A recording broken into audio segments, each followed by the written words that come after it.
আজ একটু নতুন বিষয়। প্রথম দিনের পরই লার্নিং পয়েন্ট বহু অভিভাবকের মনে দাগ ফেলেছে। অনেকেই ফোন করছেন, অনেকে সামনাসামনি দেখা হলে জিজ্ঞাসা করছেন, তাদের মাথায় বড্ড চিন্তা। তাই আজ আমরা একটু পড়াশোনার বাইরে গিয়ে অভিভাবকদের মনের চিন্তা দূর করতে এসেছি। মন দিয়ে শুনুন, স্টুডেন্ট, গার্জিয়ান সবাই মন দিয়ে শুনুন। আসল কেরিয়ার কী জিনিস, কেরিয়ার তৈরি করতে গেলে কি লাগে, এবং একজন সুস্থ সবল সুচিন্তার ছেলে মেয়ে তৈরি করাটাই প্রথম কথা। অভিভাবকদের যে কথাবার্তা আমার কাছে, আমাদের লার্নিং পয়েন্ট এবং দুর্গাপুর বার্তার এডিটরের কাছে, মহুয়া ঘোষালের কাছে এসেছে, তা বড্ড চিন্তার বিষয় তাদের কাছে। আমাদের কাছে অবশ্য এটা কোনো চিন্তার বিষয় নয়, আমরা এটা নিয়ে চিন্তা করছি না, কারণ 4টি মন্ত্র জীবনে গেঁথে নিলে সুন্দরভাবে, সুচিন্তিতভাবে এবং সুস্থ পথে এগিয়ে যাওয়া যায়। অভিভাবকদের প্রশ্নটা প্রথমে আগে বলে দিই, গুছিয়ে। ছেলেমেয়েরা পড়াশোনায় মনোযোগ দিচ্ছে না, কথা শুনছে না, মনোযোগ দিচ্ছে না, স্মার্টফোনে ডুবে যাচ্ছে, নম্বর কমে যাচ্ছে। এভাবে চললে কেরিয়ার গড়বে কীভাবে ওরা? শুধুই চিন্তা, চিন্তা আর চিন্তা, উত্তর মিলছে না।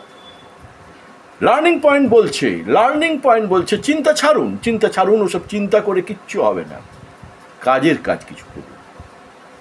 কেরিয়ার মানে ইঞ্জিনিয়ার কিংবা ডাক্তার কিংবা টিচার হওয়াই শেষ কথা নয়, আইএস, আইপিএস, ডাব্লিউবিসিএস হওয়াই শেষ কথা নয়। কেরিয়ার মানে খেটে খাওয়া, কেরিয়ার মানে সুস্থভাবে জীবনযাপন করা, কেরিয়ার মানে দুর্নীতিমুক্ত জীবন, নেশামুক্ত জীবন, সুস্থভাবে বাঁচা, অপরকে বাঁচতে দেওয়া। আপনি মনে রাখবেন, আমরা খুব ঘেন্নার চোখে, খুব অবজ্ঞার চোখে, খুব অচ্ছেদ্যার চোখে দেখি। প্রায়ই শিক্ষিত জনেরা বলে চপ শিল্প, ফাস্টফুড শিল্প ইত্যাদি ইত্যাদি কথা। লার্নিং পয়েন্ট কিন্তু মানুষের সাথে মিশেছে, কারণ লার্নিং পয়েন্টে একজন গরিব অভিভাবকের ছেলে মেয়েও পড়তে আসে, আবার ধনী বাড়িরও ছেলে মেয়ে পড়তে আসে। তাই লার্নিং পয়েন্ট মানুষের সাথে মেশে বাকি সময়টুকু। রাস্তার ফাস্ট ফুডের স্টলের ছেলেটি মাসে যে টাকা কামায়, বাস্তবটা শুনে রাখুন, রাস্তার ফাস্ট ফুডের স্টলের ছেলেটি মাসে যে টাকা কামায় তা একজন দুর্গাপুরের বেসরকারি ইস্পাত কারখানাগুলোর ডিপ্লোমা ইঞ্জিনিয়ার বেতন পান না, তার থেকে অর্ধেক বেতন পান। আর অনেক পেশা রয়েছে যা কিন্তু আপনার ছেলের জীবন গড়ে দেবে। যাই হোক, এবারে আসি আসল কথায়, অভিভাবকদের কথায়, তাদের চিন্তার কথায়। ছেলে মেয়েদের দোষ দেবেন না, স্মার্টফোন কেনার মতন টাকা তাদের নেই। বাড়িতে কি করবে? টিভি কিংবা স্মার্টফোন। তাই লার্নিং পয়েন্ট আপনাকে বলছে, আগে আপনারা নিজেদেরকে আয়নার সামনে দাঁড় করান। একটা মন্ত্র রয়েছে জীবনকে সুস্থ পথে চালিত করতে, লার্নিং পয়েন্ট অবশ্য মনে করে এটা। খবরের কাগজ, হ্যাঁ চমকে যাবেন না, খবরের কাগজ, লাইব্রেরি, জিম এবং নিজস্ব সময় আপনার সন্তানের কেরিয়ার গঠন করার জাদু। খবরের কাগজ, লাইব্রেরি, জিম, নিজস্ব সময় আপনার সন্তানের কেরিয়ার গঠন করার জাদু। চমকে যাচ্ছেন, কিন্তু এটাই হচ্ছে জীবন গঠনের মূল মন্ত্র। তাই লার্নিং পয়েন্টের কথা যদি শোনেন, ভাবেন, বোঝেন, তাহলে আজ থেকেই আপনি যে কাজটা করবেন তা হলো বাড়িতে ইংরাজি কিংবা বাংলা খবরের কাগজ নিন। বাড়িতে ছোট বা টিনেজ ছেলে মেয়ে থাকলে তাদের জন্য একটি বাংলা ম্যাগাজিন নিন। তাদের বয়সের উপযোগী বহু বাংলা ম্যাগাজিন বেরোয়, খবরের কাগজ কিনুন, বাংলা ম্যাগাজিন কিনুন। ছেলেকে কমপক্ষে বাড়িতে আধ ঘন্টা পড়ার অভ্যাস করতে বলুন। না সিলেবাসের অঙ্ক, সিলেবাসের ইংরাজি, সিলেবাসের ইতিহাস, বিজ্ঞান এসব কিচ্ছু নয়, খেলার খবরটা পড়তে দিন। রাজনীতির টিনেজ বয়স হলে 9, 10, 11, 12-এর ছেলে হলে রাজনীতির খবরটা পড়তে দিন। ম্যাগাজিনে অনেক গল্প থাকে, অনেক বিজ্ঞানের জিনিস থাকে, সেগুলো পড়তে দিন, দেখুন ভালো লাগবে ওদের। আর এবার লাইব্রেরি, গ্রন্থাগার, লাইব্রেরি যেতে বলুন।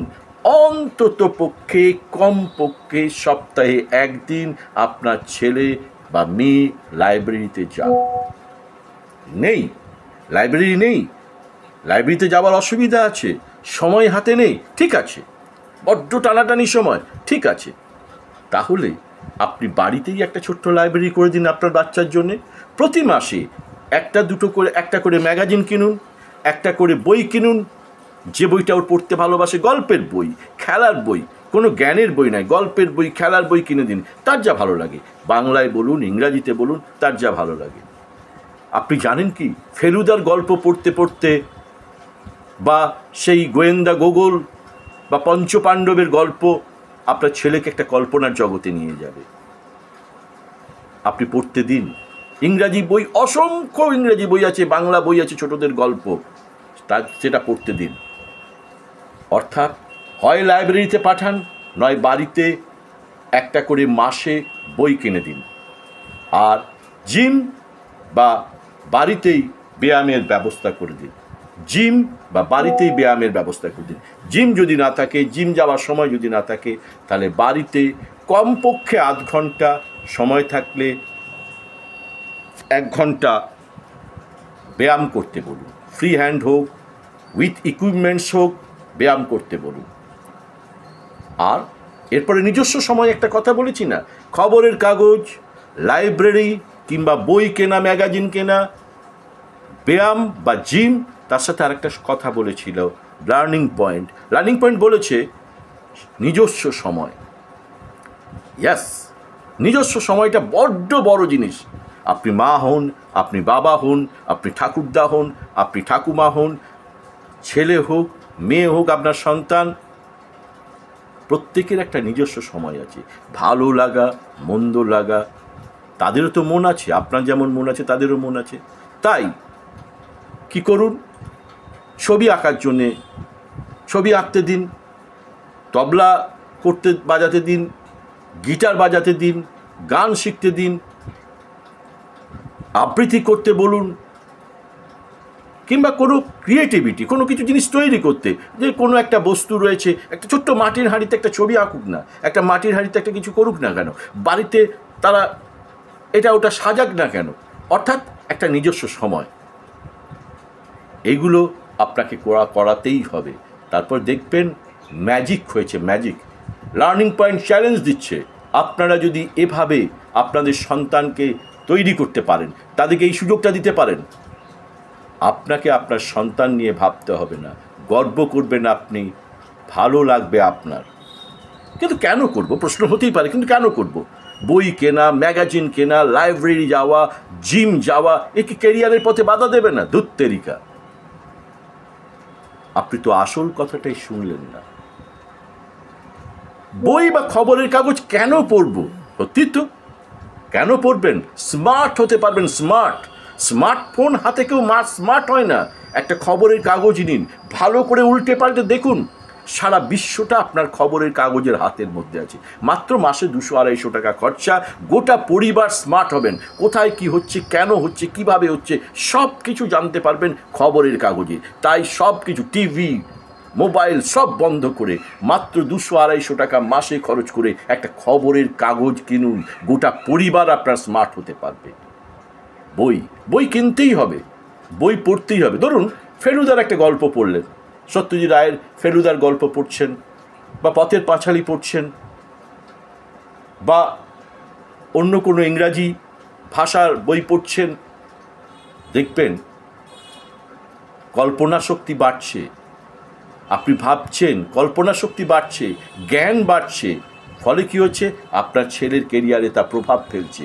জ্ঞান বাড়ছে, কল্পনা শক্তি বাড়ছে, আপনার ছেলের পরীক্ষার রেজাল্ট বলুন, সব কিছু বাড়ছে। সবচেয়ে বড় কথা কি জানেন? এই যে খবরের কাগজ পড়ছি, গল্পের বই পড়ছি, গান করছি, ছবি আঁকছি, ব্যায়াম করছি, প্রত্যেকটাই মনোসংযোগ বাড়াচ্ছে। আপনি ব্যায়াম করছেন, আপনি জিম যাচ্ছেন, কিংবা আপনি একটা ছবি আঁকছেন, কিংবা আপনি একটা গল্পের বই পড়ছেন, কিন্তু খবরের কাগজের খেলার পাতাটা পড়ছেন, আপনার সন্তানের মনোসংযোগ বাড়াচ্ছে, প্রোডাক্টিভ হতে পারছে সে। আরও একটা কথা যেটা আমরা অস্বীকার করি, খবরের কাগজ পড়ুন, দেখুন, বই পড়ুন, দেখুন, কত শব্দ ভাণ্ডার আপনার বাড়বে, তাহলে আপনার ছেলের তো আরও বাড়বে। তাহলে শব্দ ভাণ্ডার বাড়বে। বই পড়ুন, খবরের কাগজ পড়ুন, লেখার ক্ষমতা বাড়বে। অর্থাৎ আপনার সন্তানের লেখার ক্ষমতা বাড়ানোর একটাই উপায় আছে, বই কিনে দিন, ম্যাগাজিন কিনে দিন, খবরের কাগজ পড়ান, তাহলে দেখবেন তার মনোসংযোগ বাড়ছে, প্রোডাক্টিভিটি বাড়ছে, জ্ঞান বাড়ছে, কল্পনা শক্তি বাড়ছে এবং শব্দ ভাণ্ডার বাড়ছে। লিখতে কিভাবে হবে, কিভাবে সুন্দর করে লেখা যায়, এটা বাড়ছে। অনেক কিছু খাওয়াবেন, এই শাক খাওয়াবো না, ওই শাক খাওয়াবো না, এই ওষুধ খাওয়াবো, স্মৃতিশক্তি কমে যাচ্ছে, নিকুচি করেছে। বই পড়ান, খবরের কাগজ পড়ান, ম্যাগাজিন পড়ান, ছবি আঁকতে শেখান, গান গাইতে শেখান, যেভাবে সে চায় সেভাবে তাকে সেটা শিখতে দিন। সাথে সাথে জিম করতে দিন, দেখুন তার স্মৃতিশক্তি বাড়বে। সুস্থ শরীর, সুস্থ মন তাকে নিয়ে আসবে এবং তার স্মৃতিশক্তি বাড়বে। আর স্মার্টফোন নেবেন, স্মার্টফোনের ছেলে বেশি স্মার্ট না, স্মার্টফোনে আপনিও স্মার্ট নন, স্মার্টফোনে আপনার সন্তানও স্মার্ট হবে না। তাই একবার এই 4টা মন্ত্র শিখে নিন তো। খবরের কাগজ, বই পড়া, ম্যাগাজিন পড়া, ব্যায়াম করা এবং নিজের মতন করে নিজস্ব সময় গান বাজনা, গিটার, ছবি আঁকা, ক্রিয়েটিভিটি, কোনো একটা কিছু নিয়ে আপনার সন্তান পড়ে থাকুক। দেখুন সে ঘুমাতে যাবে আনন্দের সাথে, সে উঠবে আনন্দের সাথে, পড়াশোনা করবে আনন্দের সাথে। থাকুন লার্নিং পয়েন্টের সাথে। সোজা কথা সোজাভাবে বলে লার্নিং পয়েন্ট, কোনো ভুল বলে না, কোনো কল্পিত কথা বলে না। কারণ জীবনটা গঠন করতে লার্নিং পয়েন্টের কথা আপনাকে শুনতেই হবে, ভাবতে হবে, কারণ বাস্তব সেটাই।